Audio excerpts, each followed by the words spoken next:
নমস্কার সবাইকে স্বাগত জানাচ্ছি মিটন বিশ্বাস ফেসবুক পেজ এবং জ্ঞান বিকাশ একাডেমি ইউটিউব চ্যানেলে। আজকে আমরা যে বিষয়টি নিয়ে কথা বলছি সেটা হলো উচ্চ মাধ্যমিক প্রথম বর্ষ এইচএস ফার্স্ট ইয়ারের পলিটিক্যাল সায়েন্সকে নিয়ে।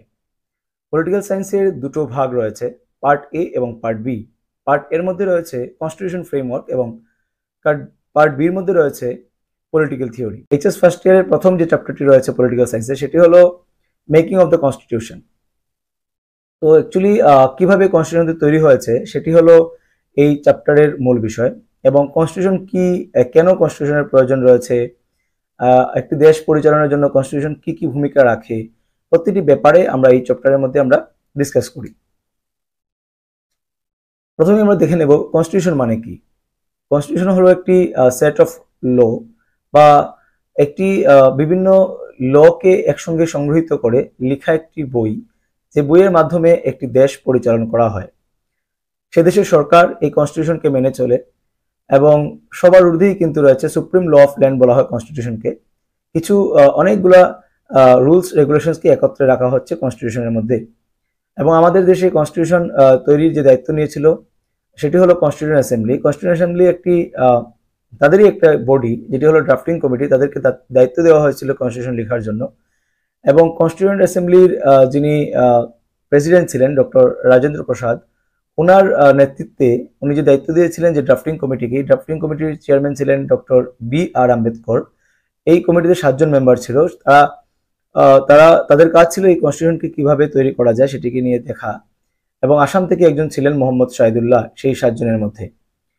কনস্টিটিউশন তৈরি হতে আমাদের যে সময়গুলো লেগেছে, কস্টিং কি লেগেছে, কিভাবে কনস্টিটিউশন কাজ করেছে বা করে চলেছে, আমরা সেইগুলো সবগুলো বিষয় আমরা এই চ্যাপ্টারের মধ্যে দেখতে পাই। আমাদের কনস্টিটিউশন 1949 সালের 26শে নভেম্বর অ্যাডপ্ট হয়েছিল এবং পরবর্তীতে 1950 সালের 26শে জানুয়ারি, যে দিনটিকে আমরা রিপাবলিক ডে হিসেবে পালন করে থাকি, সেই দিন কিন্তু আমাদের কনস্টিটিউশন লাগু করা হয়, কেম ইনটু ফোর্স হয়েছিল। তাই আমরা এই প্রথম চ্যাপ্টারের মধ্যে কনস্টিটিউশন কিভাবে তৈরি হয়েছে, কনস্টিটিউশন কিভাবে কাজ করছে সেটিকে নিয়ে আমরা ডিসকাস করছি।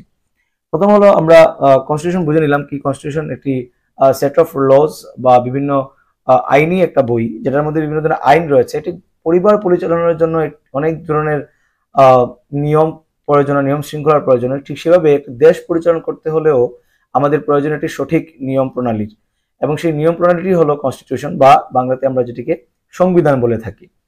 তো আমরা দেখছি যে constitution, why do we need a constitution, আমাদের কনস্টিটিউশন প্রয়োজন কেন রয়েছে। এনশোরিং পিপল ফান্ডামেন্টাল রাইটস, আমাদের যারা প্রতিজন মানুষ যারা ভারতবর্ষে বসবাস করছে সবার ফান্ডামেন্টাল রাইটস অর্থাৎ আমাদের মৌলিক অধিকারের জন্য সংবিধানের প্রয়োজন রয়েছে।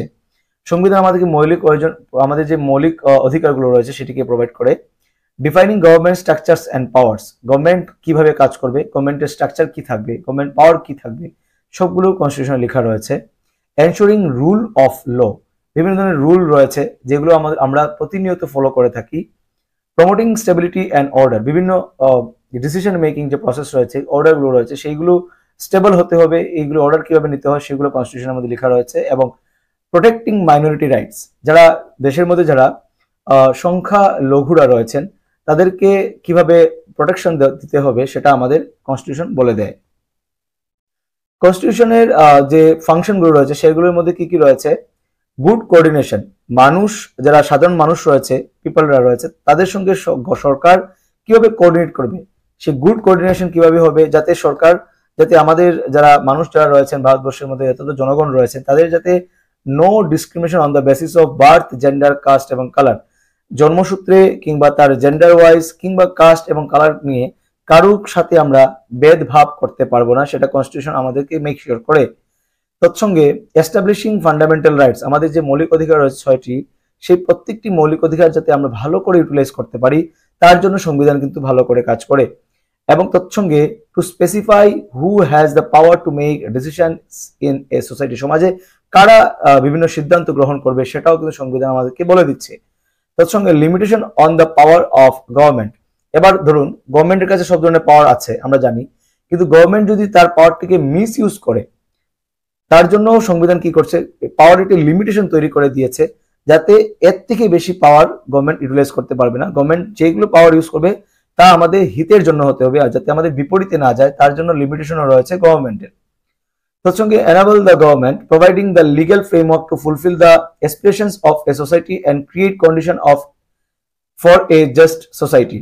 সমাজের ভালোর জন্য directive principles of state policy রয়েছে, সমাজের ভালোর জন্য তৈরি করতে হবে বিভিন্ন বিষয় যা সমাজের মানুষের জন্য হিতে যাতে যায়।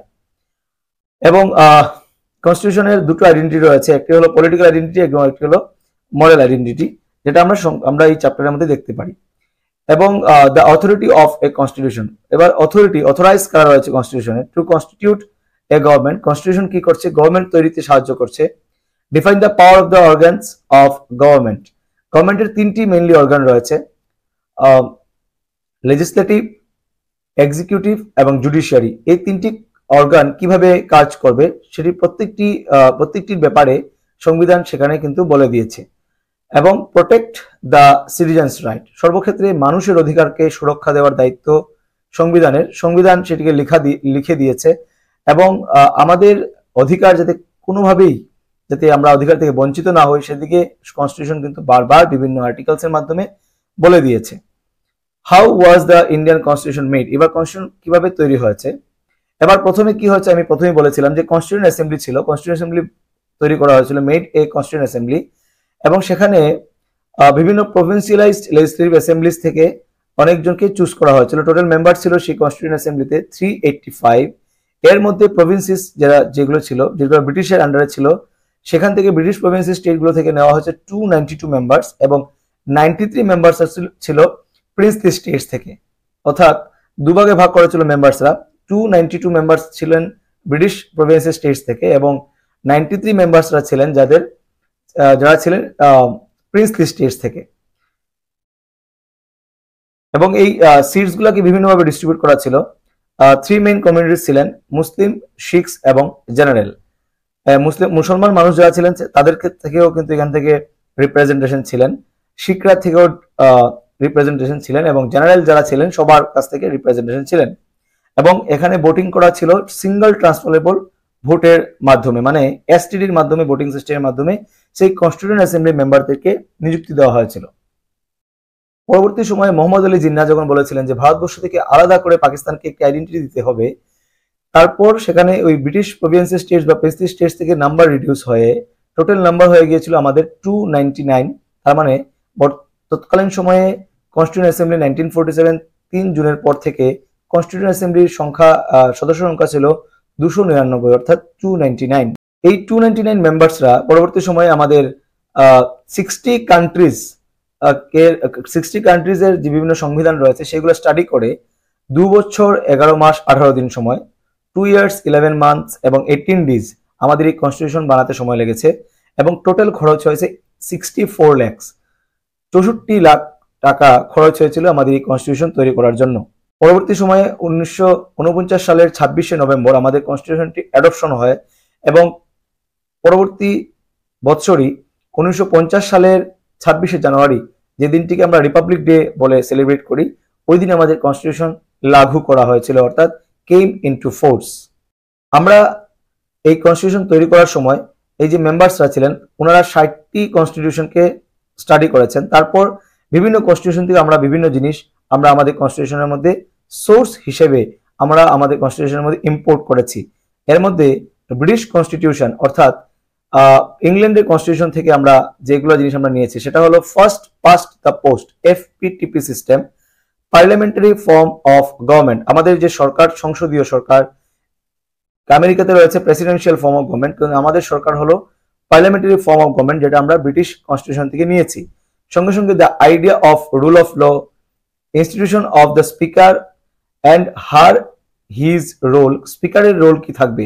আমাদের দুটো হাউস রয়েছে, লোকসভা এবং রাজ্যসভা, প্রতিটির মধ্যে একজন স্পিকার রয়েছেন, ওনাদের রোল কি থাকবে সেটাও আমরা নিয়েছি ব্রিটিশ কনস্টিটিউশন থেকে। এবং ল মেকিং প্রসিজিওর, আমাদের যে লেজিসলেটিভ বডি রয়েছে ওনারা, আমাদের এমপি, ইলেক্টেড এমপি এমএলএরা বিভিন্ন ধরনের ল মেকিং প্রসেস ওনারা করতে পারছেন, ল মেক করতে পারছেন আমাদের জন্য। সেই প্রসেসের কিভাবে হবে ল মেকিং প্রসেস সেটাও আমরা নিয়েছি ব্রিটিশ কনস্টিটিউশন থেকে। তারপর আইরিশ কনস্টিটিউশন থেকে আমরা নিয়েছি directive principles of state policy এবং ফ্রান্স কনস্টিটিউশন থেকে নিয়েছি আমরা principles of liberty, equality and fraternity.